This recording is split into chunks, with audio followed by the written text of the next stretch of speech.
جی اس وقت میں ضلع استور کے علاقے چلم میں موجود ہوں۔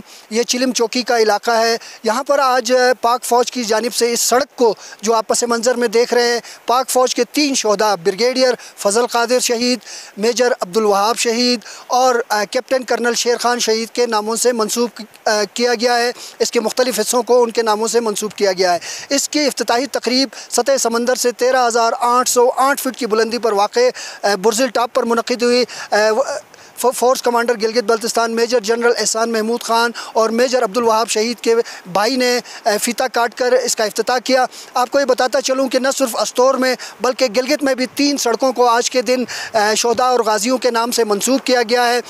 میجر وہاب شہید کے بھائی نے برزل ٹاپ پر میڈیا سے بات چیت کرتے ہوئے کہا، الحمدللہ آج ہیڈ کوارٹر ایف سینا کی طرف سے یہاں پر میجر عبدالوہاب شہید کو جو اعزاز دینے کے لیے بلایا گیا ہے، اس پہ میں پاکستان آرمی خاص طور پر ہیڈ کوارٹر ایف سینا کا ممنون ہوں کہ انہوں نے شہداء کے لواحقین کو اور خاص طور پر شہداء کو عزت بخشی۔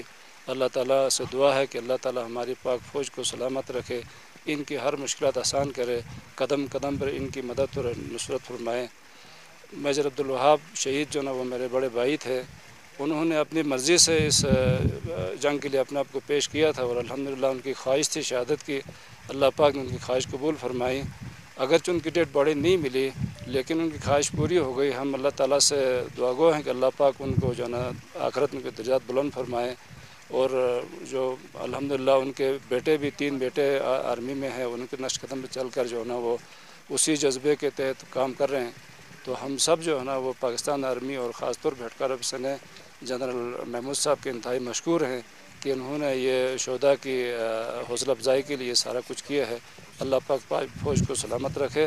پاکستان زندہ باد۔ پاک یوم دفاع کے موقع پر پاک فوج کے شہداء اور غازیوں کے ناموں سے سڑکوں کو منسوب کرنے کا مقصد ان کی خدمات اور قربانیوں کو خراج تحسین پیش کرنا اور آنے والی نسلوں تک ان کی خدمات کا تعارف کروانا ہے۔ کیمرامین منور حسین نگری اور ساتھی رپورٹر سبحان سہیل کے ساتھ عبدالرحمن بخاری، چلم چوکی، گلگت بلتستان۔